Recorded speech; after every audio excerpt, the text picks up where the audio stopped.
Just imagine एक गरीब लड़की जिसके आगे पीछे कोई पूछने वाला नहीं और जिसके पेरेंट्स की डेथ हो चुकी है, उसकी शादी एक बहुत बड़े घराने में हो जाए, लेकिन शादी की पहली रात ही सब उसके खून के प्यासे हो जाएं, इस पर शिकारियों की तरह टूट पड़ें और इसको कत्ल करने की कोशिश करें, तो बेचारी पर क्या बीतेगी। क्या वो इतनी बहादुरी दिखा पाएगी कि वो सरवाइव कर जाए, या वो अपनी किस्मत पर बैठकर खून के आंसू रोएगी और अपनी तरफ बढ़ती हुई मौत का इस्तकबाल करेगी। हमारी आज की स्टोरी काफी इंटरेस्टिंग होने वाली है, तो टाइम वेस्ट किए बगैर मूवी की स्टोरी पर आते हैं। कहानी की शुरुआत एक आलीशान बंगले में होती है, जहाँ एक आदमी जिसका नाम चार्ल्स है बंगले में छुपने की जगह ढूंढ रहा होता है। उसकी बॉडी में एक तीर लगा होता है और वो बुरी तरह से जख्मी होता है। बंगले में जगह जगह लबेल गैम्बिट के नाम के पोस्टर लगे होते हैं। वो आदमी काफी डरा हुआ होता है और ऐसा जाहिर होता है जैसे किसी ने इस पर जानलेवा हमला किया हो। इसके अलावा दो और बच्चे दिखाए जाते हैं, वो भी काफी डरे हुए होते हैं। इनमें से एक बच्चा जिसका नाम डैनियल है, वो छोटे बच्चे को दीवार में बने हुए एक रैक में छुपा देता है और इसको बोलता है कि जब तक मैं ना बुलाऊं बाहर मत निकलना। इतने में चार्ल्स डैनियल के शोल्डर पर पीछे से हाथ रखता है, जिससे डैनियल बुरी तरह कांप जाता है। तभी चार्ल्स डैनियल से कहता है कि वो सब मुझे मारना चाहते हैं और डैनियल से हेल्प की भीख मांगता है, लेकिन डैनियल डरा सहमा अपनी पूरी कुव्वत से चिल्लाने लगता है। उसके चिल्लाने की आवाज सुनकर वहाँ 10-15 लोग आ जाते हैं। उन सब ने अजीबोगरीब से मास्क पहने होते हैं और वो सब चार्ल्स को मारना चाहते हैं, लेकिन वहीं एक लड़की चार्ल्स को बचाना भी चाहती है, लेकिन क्योंकि वो अकेली होती है तो वह ऐसा नहीं कर पाती। सब लोग चार्ल्स को काबू करके घसीटते हुए वहां से ले जाते हैं। अब वो सब लोग कौन हैं? चार्ल्स को मारने के लिए इतने पुरजोश क्यों हैं? लबेल गैम्बिट और वो लड़की जो चार्ल्स को बचाना चाहती थी, वो सब कौन है? इन सब सवालों के जवाब हमें मूवी में आगे जाकर मालूम होंगे। अब कहानी इस वाकये से 30 साल बाद इसी बंगले में शुरू होती है, जहाँ ग्रेस की शादी एलेक्स से होने वाली होती है। एलेक्स एक रिच किड होता है और वो एक रिच फैमिली से बिलोंग करता है, जबकि ग्रेस एक यतीम लड़की होती है जो ऑर्फनेज में रहकर पली बड़ी होती है। एलेक्स ग्रेस से बेपनाह मोहब्बत करता है और ये एक लव मैरिज होती है। शादी होने से पहले एलेक्स का भाई डैनियल ग्रेस को एक कॉम्प्लीमेंट देता है। वो कहता है कि तुम्हें हमारी फैमिली की शान और शौकत से ज्यादा इंप्रेस नहीं होना चाहिए था और तुम्हें हमारी फैमिली से दूर रहने की कोशिश करनी चाहिए थी। अगर तुम यहाँ से जाना चाहो तो अभी भी तुम्हारे पास मौका है। ग्रेस डैनियल की बात को मजाक में लेती है और ज्यादा बोदर नहीं करती। असल में डैनियल और एलेक्स वही दो छोटे बच्चे होते हैं जो हमें कहानी के शुरू में दिखाए गए थे। इसके बाद एक फोटो सेशन होता है जिसमें एलेक्स की पूरी फैमिली दिखाई जाती है, जिसमें एलेक्स का dad Tony, mom Becky, Daniel की वाइफ चैरिटी और आंट हेलिना दिखाए जाते हैं। इसके अलावा एलेक्स की एक सिस्टर एमिली और इसका हस्बैंड फिच भी फैमिली का हिस्सा होते हैं। इसके बाद एलेक्स और ग्रेस की मैरिज सेरेमनी होती है। रात को एलेक्स और ग्रेस सुहागरात की तैयारी में मसरूफ होते हैं। तभी ग्रेस की नजर रूम के एक सीक्रेट डोर पर जाती है, जहाँ से एलेक्स की आंटी हेलिना इन दोनों को देख रही होती है। वो दोनों हेलिना को देखकर घबरा जाते हैं और एक दूसरे से अलग हो जाते हैं। हेलिना एलेक्स को कहती है कि सब लोग तुम्हारा इंतजार कर रहे हैं और वहां से चली जाती है। ग्रेस एलेक्स से पूछती है कि कौन है जो हम लोगों का इंतजार कर रहा है। एलेक्स ग्रेस को बताता है जब भी हमारी फैमिली में कोई नया मेंबर जुड़ता है तो उसको रात को 12 बजे एक गेम खेलनी होती है। कहता है कि हमारी इनकम का एक बड़ा हिस्सा गेम से आता है। हम बड़ी बड़ी गेमिंग ऑर्गेनाइजेशन को ओन करते हैं, इसलिए हम ये गेम खेलते हैं। ये बस एक रस्म है, तुम खेलने से मना भी कर सकती हो। ग्रेस जो एलेक्स की फैमिली में घुलना मिलना चाहती है, वो कहती है अगर ये एक रस्म है तो मैं ये गेम जरूर खेलूंगी। इसके बाद वो दोनों फैमिली हॉल में आ जाते हैं, जहाँ पहले से फैमिली के सभी मेंबर मौजूद होते हैं। ग्रेस नहीं होने की वजह से थोड़ी कंफ्यूज होती है, लेकिन बेकी उसे अपनी बातों से थोड़ा कंफर्टेबल करती है। फिर वो सब एक कमरे में आ जाते हैं जो कि बस फैमिली मेंबर्स के लिए बुक्ड होता है। फैमिली के मेंबर्स के अलावा किसी को इसके अंदर आने जाने की इजाजत नहीं होती। कमरे की डेकोरेशन बहुत डेलिकेटली की गई होती है, हर एक चीज को बहुत हिफाजत से संभाल कर रखा गया होता है। ग्रेस इस कमरे को हैरत बड़ी नजरों से देख रही होती है और इसकी नजर विक्टर ली डोमेस की एक तस्वीर पर आकर रुक जाती है। तभी टोनी ग्रेस को फैमिली को ज्वाइन करने का बोलता है। फिर टोनी ग्रेस से मुखातिब होता है और उसे अपनी फैमिली की हिस्ट्री बताना शुरू करता है। वो कहता है कि हमारे पास ये जो दौलत की रेल पेल है, कुछ लोग इसको लक कहते हैं, जबकि दौलत की इस रेल पेल की असल वजह ये है कि मिस्टर लबेल हमको ओवरवॉच करते हैं। बदले में वो हमसे बस ये चाहता है कि जब भी कोई नया बंदा या बंदी फैमिली में शामिल हो, वो सारी फैमिली के साथ मिलकर एक गेम खेले। टोनी ग्रेस को एक बॉक्स देता है और बताता है कि ये बॉक्स मिस्टर लबेल का है। हम आज कौन सी गेम खेलेंगे वो मिस्टर लबेल तय करेगा। तुम्हें इस बॉक्स में से बस एक कार्ड निकालना है। कार्ड के ऊपर गेम का नाम लिखा होगा। असल में ये पूरी फैमिली इल्यूमिनाटी होती है।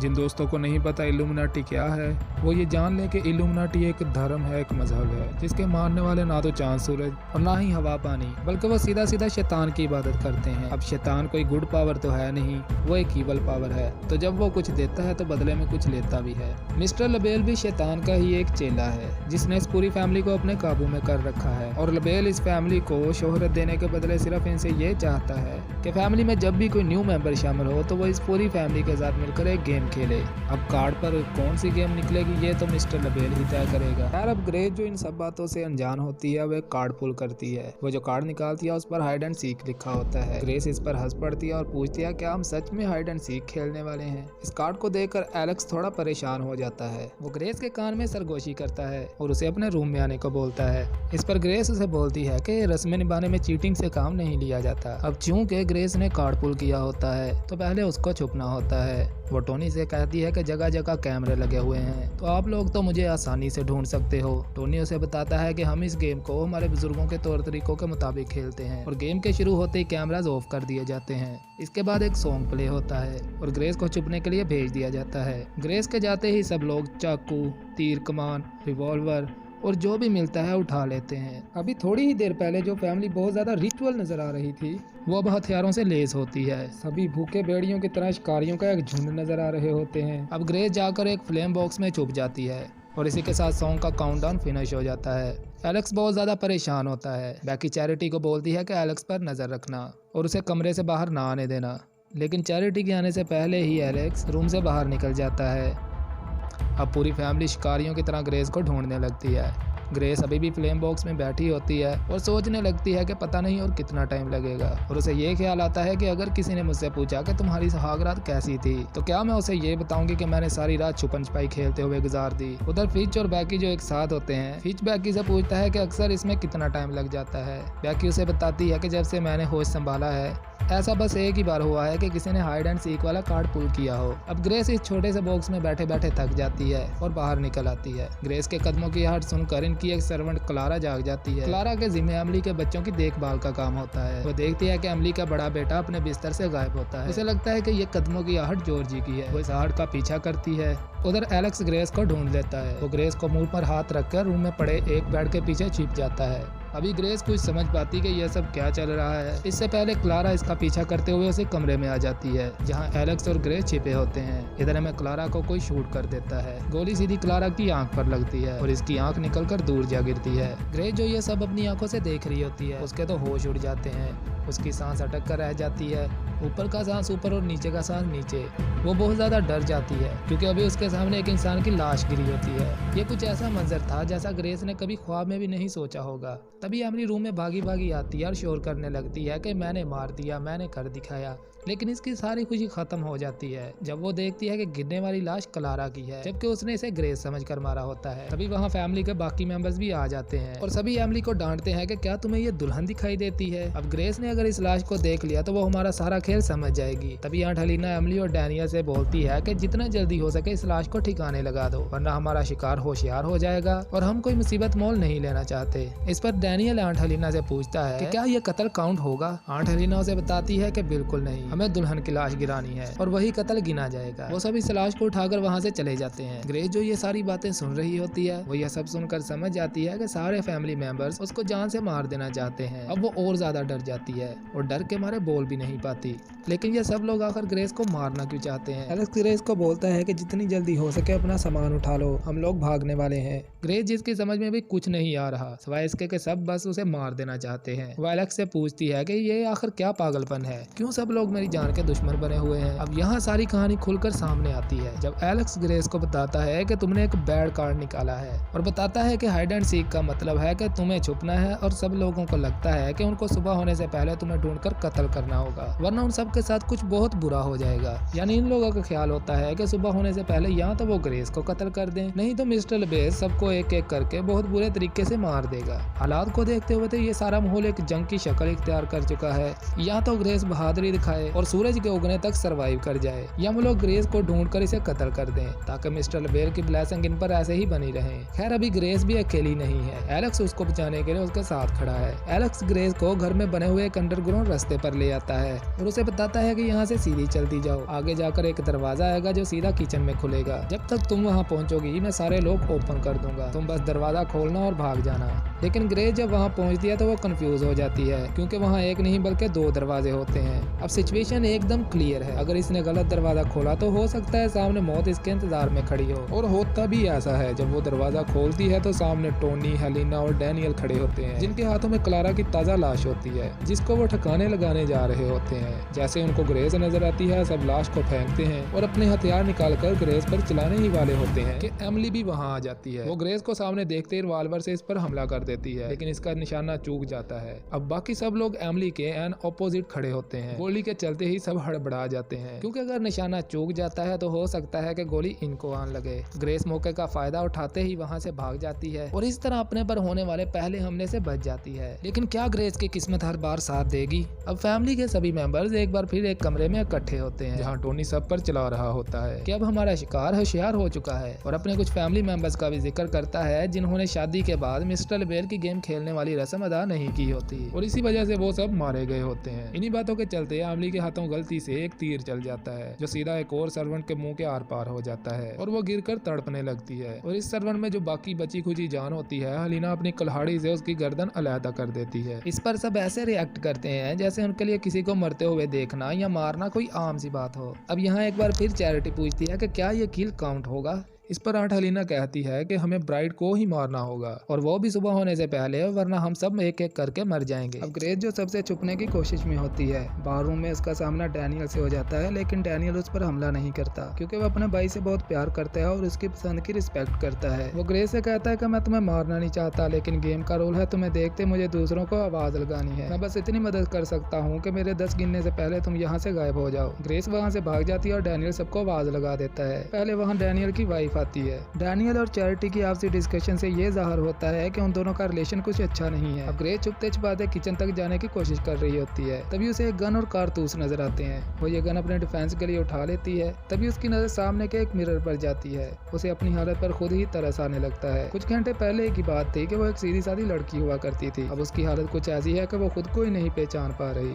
उधर एलेक्स ऑपरेटर रूम में घुसकर डोर को अंदर से लॉक कर लेता है। ग्रेस जैसे ही किचन में पहुंचती है, वहाँ टोनी का सेक्रेटरी स्टीवन आ जाता है। ग्रेस उसे गन से शूट करती है, लेकिन सरप्राइजिंगली गन और कारतूस दोनों बहुत पुराने होने की वजह से बेकार हो चुके होते हैं। लेकिन ग्रेस हिम्मत करके एक टी पॉट स्टीवन के सर पर दे मारती है। अब मजे की बात ये नजर आती है कि ग्रेस को अपने डिफेंस में किसी को मारना भी पड़े तो लगता है वो बिना हिचकिचाहट के मार सकती है। एलेक्स जो ये किचन फाइट ऑपरेटर रूम से देख रहा होता है, उसे एक लम्हे को अपनी पसंद पर फख्र होने लगता है और ग्रेस के लिए उसकी रिस्पेक्ट और ज्यादा बढ़ जाती है। अब जब घर में एक और सर्वेंट की लाश अपने ही डर और बेवकूफ़ी की वजह से गिरती है, घर के सभी मेंबर्स फ्रस्ट्रेट हो जाते हैं और घर में मौजूद कैमराज को इस्तेमाल करने की सोचते हैं। तभी डैनियल की नज़र कैमराज पर जाती है जो ऑलरेडी ऑन होते हैं। वो समझ जाते हैं कि ये एलेक्स का काम है। इससे पहले कि वो ऑपरेटिंग रूम में जाते हैं, एलेक्स सिस्टम को तोड़ देता है जिससे सारे कैमराज बेकार हो जाते हैं। टोनी गुस्से में एलेक्स के सर पर सिलेंडर मारकर उसे बेहोश कर देता है और उसे हथकड़ी लगाकर एक बेड से बांध दिया जाता है।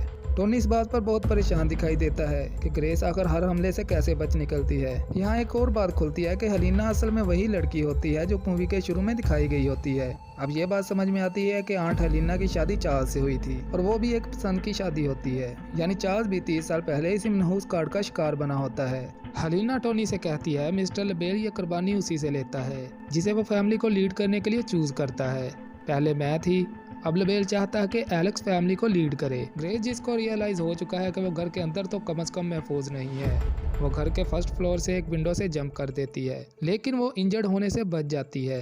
घर की बिल्डिंग से तो ग्रेस निकल आई, लेकिन इनडायरेक्टली वो अभी भी घर की बाउंड्री के अंदर ही होती है क्योंकि घर का एरिया बहुत बड़ा होता है और ये घर के एरिया में मौजूद बस एक लिविंग एरिया होता है। वो यहाँ से भागती हुई जानवर वाले तबेले में आ जाती है। उसे जॉर्जी वहाँ पहले से मौजूद मिलता है। वो समझती है कि जॉर्जी घर में चल रहे इस माहौल से डर कर यहाँ छुपा हुआ है और जॉर्जी को बच्चा समझने की भूल कर बैठती है। तभी जॉर्जी भी बिना हिचकिचाए ग्रेस को शूट करता है।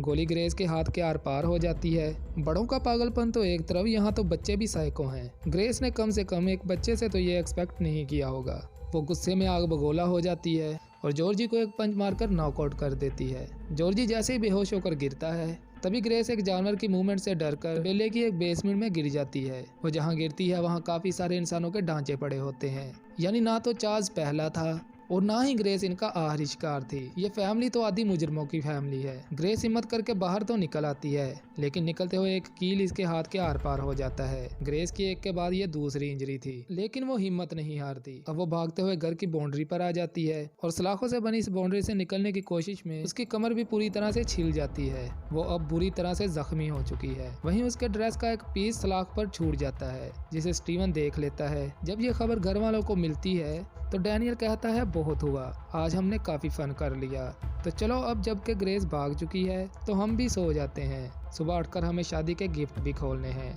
डैनियल असल में ये तंज कर रहा होता है, क्योंकि वो इस हाइड एंड सीक वाली रस्म को एक बुलशिट समझता है। उसे ये सब पागलपन लगता है। सिर्फ डैनियल ही नहीं बल्कि फिच भी इस सब को एक पागलपन ही समझता है। सारी मूवी में हमें वो गूगल पर यही सर्च करता दिखाया जाता है कि क्या डेविल होते भी हैं या नहीं। अब टोनी डैनियल पर चिल्लाता है कि क्या तुम्हें यह सब मजाक लगता है? अगर ग्रेस सूरज उगने से पहले हमसे बच गई तो हम सुबह का सूरज ही नहीं देख पाएंगे, क्योंकि मिस्टर लेबेल के साथ कोई होशियारी नहीं कर सकता। अब स्टीवन को ग्रेस की तलाश में भेजा जाता है। वो ग्रेस को ढूंढ तो लेता है, लेकिन एक बार फिर ग्रेस इस पर भारी पड़ती है और गाड़ी लेकर वहां से भाग निकलती है। फाइनली ग्रेस के पास अब एक हाईटेक गाड़ी है और सामने खाली रास्ता, तो लगता है कि ग्रेस बच निकली। वो गाड़ी के वायरलेस सिस्टम से ऑपरेटर को कॉल लगाती है और लाइन को पुलिस से कनेक्ट करने का बोलती है। बजाय इसके कि ऑपरेटर उसकी हेल्प करता, वो ये कहते हुए कॉल को डिस्कनेक्ट कर देता है कि गाड़ी चोरी की है और हमें गाड़ी को शट डाउन करना पड़ेगा। इसी के साथ गाड़ी बंद हो जाती है और ग्रेस एक बार फिर ट्रैप होकर रह जाती है। कुछ ही लम्हों में वहां स्टीवन पहुंच जाता है। वो ग्रेस को डांट लगाकर बेहोश कर देता है और इसे बांधकर गाड़ी की पिछली सीट पर फेंक देता है और खुद ड्राइविंग करने लगता है। वो टोनी की फैमिली को कॉल करके ये खुशखबरी सुनाता है कि ग्रेस पकड़ी गई है, तो आप लोग कुर्बानी की तैयारी करें, मैं बकरा लेकर बस पहुंचने ही वाला हूँ। वो भी ये बातें कर ही रहा होता है कि ग्रेस को होश आ जाती है और वो स्टीवन पर हमला कर देती है, जिससे गाड़ी का बैलेंस बिगड़ जाता है और वो एक दरख्त से टकरा जाती है,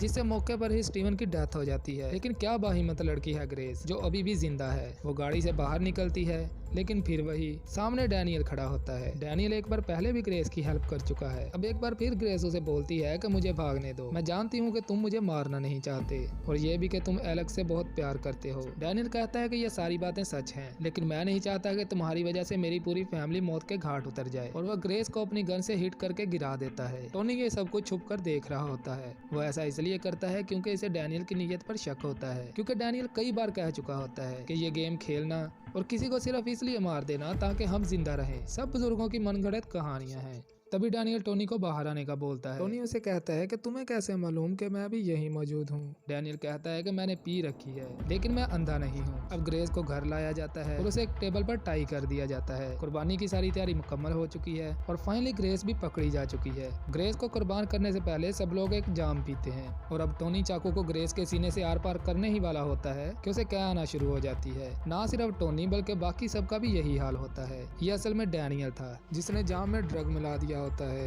यानी जंगल में उसने सिर्फ ग्रेस को पकड़ने का ड्रामा किया होता है, क्योंकि वो जानता था कि अगर उसने ग्रेस को भागने भी दिया तो टोनी उसे पकड़कर जान से मार देगा। वो ग्रेस को अनटाई करता है और उसे लेकर रूम से बाहर आ जाता है। सब लोग भी इनके पीछे भागते हैं। ग्रेस डैनियल को शुक्रिया बोलती है। डैनियल कहता है कि इसकी कोई जरूरत नहीं, मैं बस ये चाहता हूँ कि ये रस्म हमेशा के लिए खत्म हो जाए और सब सुबह होने पर देख लें कि ये गेम वाला पागलपन उन लोगों का वहम है और कुछ नहीं। अब चैरिटी की नजर इन दोनों पर पड़ जाती है। इससे पहले कि वो ग्रेस को शूट करती, डैनियल उसके डिफेंस में आगे आ जाता है, लेकिन चैरिटी एक लालची औरत है और डैनियल से उसकी शादी का मकसद सिर्फ डैनियल की दौलत को हासिल करना था और वो भी यही सोचती है कि अगर ग्रेस आज रात जिंदा बच गई तो सबके साथ वो भी मर जाएगी। वो डैनियल को ही शूट कर देती है। अब ग्रेस जो भी कुछ देर पहले ही मौत की सेज पर लेटी थी, वो चैरिटी से क्या डरती। चैरिटी का इस पर गन तानना कम से कम टेबल पर टाई होकर खंजर को अपने सीने से आर पार होते देखने से ज्यादा खतरनाक तो हरगिज नहीं था। कहते हैं जब किसी को हद से ज्यादा डरा दिया जाए या तो वो मर ही जाता है या उसका खौफ जड़ से गायब हो जाता है। अब ग्रेस में भी डर का नामो निशान दिखाई नहीं देता, बल्कि उसमें गुस्सा और एंगर है, क्योंकि उसका सेवियर डैनियल जख्मी होकर फर्श पर पड़ा है। ग्रेस जो एहसान का बदला चुकाना जानती है, वो चैरिटी की जम के धुलाई कर डालती है और वो ऐसा ही टोनी के साथ भी करती है। एक के बाद दूसरा नॉकआउट, लेकिन इतना काफी नहीं था कि बैकी से भी सामना हो जाता है। उधर एलेक्स खुद को छुड़ा छुड़ाने में कामयाब हो जाता है, लेकिन आजाद होते ही उसे जो चीज सबसे पहले दिखाई देती है वो डैनियल की लाश होती है। ग्रेस के लिए तो ये किसी वीडियो गेम की स्टेजेस पार करने जैसा हो गया। पहले छोटी डायन, फिर बड़ा जिन और अब तीसरी स्टेज पर मास्टर डायन। बैकी ग्रेस को ये बोलते हुए उस पर हमला करती है कि तुम हमारी फैमिली के काबिल ही नहीं। लेकिन ग्रेस इस हमले का जवाब इतना घातक तरीके से देती है कि वो बैकी यानी अपनी सास को ही मौत के घाट उतार देती है। कहती है पहले आप और फिर आपकी फैमिली दोनों भाड़ में जाए। उसके बैकी को खत्म करते ही एलेक्स भी वहीं आ जाता है। अभी उसके भाई ने उसके हाथों में दम तोड़ा होता है और अब उसकी मॉम की लाश भी उसके सामने पड़ी होती है। एलेक्स को भी लगता है कि ग्रेस का जिंदा रहना किसी खतरे से कम नहीं। वो खुद ही ग्रेस को काबू करके बाकी बचे कुचे फैमिली मेंबर्स को आवाज लगा देता है। सब लोग ग्रेस के पकड़े जाने की खुशी में भागे भागे वहाँ इकट्ठे हो जाते हैं, लेकिन उन लोगों की खुशी में थोड़ी सी कमी भी आ जाती है जब वो सामने पड़ी बैकी की लाश को देखते हैं। अब ग्रेस को मारने का मकसद उन लोगों के लिए सिर्फ रस्म पूरा करना ही नहीं बल्कि गुस्सा निकालना भी है, क्योंकि उन लोगों ने आज रात काफी जानी नुकसान उठाया होता है। पहले 3 फीमेल सर्वेंट्स, एक वफादार मुलाजिम स्टीवन, इसके बाद डैनियल और अब बैकी भी मर चुकी है। सूरज के उगने में बस कुछ ही लम्हे बाकी हैं। अब एक बार फिर ग्रेस को टेबल पर लिटाकर काबू कर लिया जाता है, लेकिन इस बार खंजर खुद एलेक्स के हाथ में है। वो जैसे ही खंजर को चलाता है ग्रेस पूरी ताकत से घूम जाती है। खंजर सीने में लगने की बजाय उसके कंधे में लगता है। ग्रेस जल्दी से उठ खड़ी होती है और कंधे से खंजर निकाल कर इन लोगों की तरफ सीधा कर देती है। इस बार कोई भी इसके करीब जाने की हिमाकत नहीं करता, क्योंकि जो लड़की खाली हाथ इतनी खतरनाक साबित हुई थी अब उसके हाथ में खंजर है। सब जानते हैं कि वो खंजर को चलाने में कोई लिहाज नहीं करेगी। इतने में आंट हलीना की नजर खिड़की पर जाती है। वो एकदम घबरा जाती है क्योंकि सूरज उग चुका होता है। वो जैसे ही खिड़की से पर्दा हटाती है सब लोग टेबल के पीछे ऐसे छुप जाते हैं जैसे बाहर से उन पर कोई बला नाज़िल होने वाली हो, लेकिन कुछ भी नहीं होता। सब लोग सेफ होते हैं। इतने में फिच उछलने लगता है। वो कहता है कि मैं तो पहले से जानता था और हमेशा से कहता था कि ये सब बस एक बकवास है। तभी वो कहता है कि ये सब तो ठीक है, लेकिन अब हम इस लड़की का क्या करेंगे। लीना कहती है कि मैं जानती हूँ कि देर हो चुकी है, लेकिन लड़की को अभी भी मरना होगा। वो जैसे ही अपनी कुल्हाड़ी के साथ ग्रेस पर हमला करने लगती है वो ब्लास्ट हो जाती है। हमें जो बार बार मूवी में सुनने को मिलता है कि ग्रेस जिंदा रही तो हम मर जाएंगे, वो सारी बातें सच थी। आंट हलीना के ब्लास्ट होते ही फिच कहता है और टोनी तुम ठीक कहते थे। वो बस इतना ही कह पाता है कि वो भी ब्लास्ट हो जाता है। फिच के बाद चैरिटी की बारी होती है। चैरिटी का भी कीमा हो जाता है। एमिली बच्चों को लेकर कमरे से बाहर भागने की कोशिश करती है, लेकिन कमरे से बाहर जाते ही एमिली और उसके बच्चे भी ब्लास्ट हो जाते हैं। इसके बाद टोनी मिस्टर लबेल का बॉक्स उठाता है और मिस्टर लबेल की चेयर की तरफ देखते हुए बोलता है कि तुम्हें कोई हक हासिल नहीं कि तुम मुझे मार दो, क्योंकि मैंने इस गेम को पूरे असूलों के साथ खेला है। वो भी अभी इतना ही कहता है कि उसकी बॉडी भी ब्लास्ट हो जाती है। अब सिर्फ ग्रेस और एलेक्स बचते हैं। ग्रेस ने सारी रात बहुत झेला होता है। वो इन सब लोगों का ये हशर देखकर हंसने लगती है और घर से बाहर की तरफ चल पड़ती है। तभी एलेक्स उसे रोकता है और बोलता है कि मुझे छोड़कर मत जाओ, मैं बहुत डरा हुआ हूँ और मैं मरना नहीं चाहता। तभी ग्रेस उसे कहती है कि मैं भी कौन सा मरना चाहती थी। उसकी एंगेजमेंट रिंग उतार कर उसके मुंह पे मारती है और उसे कहती है कि मुझे तुमसे डाइवोर्स चाहिए। वो भी इतना ही कहती है कि एलेक्स भी ब्लास्ट हो जाता है। लेकिन अब ग्रेस को भी उसके जिंदा रहने से या मर जाने से कोई फर्क नहीं पड़ता। तभी ग्रेस को मिस्टर लबेल अपनी चेयर पर फ्लेम्स की शक्ल में दिखाई देता है, जो ग्रेस को सर झुकाकर उसके विजेता होने पर ऑनर पेश करता है। लेकिन ग्रेस उसे भी खातर में ना लाते हुए बस इतना ही कहती है कि भाड़ में जाओ और एक विनर की तरह घर से बाहर की तरफ चलना शुरू कर देती है। वो जहाँ जहाँ से घर से निकलती जाती है घर के पिछले हिस्से को आग लपेटती जाती है। वो घर से बाहर आकर सीढ़ियों पर बैठ जाती है। इन्हीं सीढ़ियों के सामने वही चेयर्स लगी होती हैं जहाँ अभी कल ही ग्रेस की मैरिज सेरेमनी हुई थी। मौसम तो आज भी कुछ कल ही जैसा है, लेकिन कल जो ड्रेस व्हाइट था वो आज ग्रेस के अपने ही खून से रेड हो चुका होता है। वो बस अपने साथ हुए आज रात के वाकयात को भूलने की कोशिश में होती है और इसी के साथ ही मूवी का दी एंड हो जाता है। दोस्तों इस मूवी की एंडिंग बहुत सेटिस्फाइंग है और समारा ने भी ग्रेस के कैरेक्टर में खूब जान डाली है। अगर आप लोग भी एक ही प्लॉट पर कॉमेडी, एक्शन और सस्पेंस देखना चाहते हैं तो इस मूवी को जरूर देखिएगा। और अगर आपने ऑलरेडी ये मूवी देख रखी है तो वीडियो को लाइक कीजिएगा। हम मिलेंगे एक नई वीडियो में एक नई मूवी की एक्सप्लेनेशन के साथ। तब तक के लिए अपना ख्याल रखिएगा।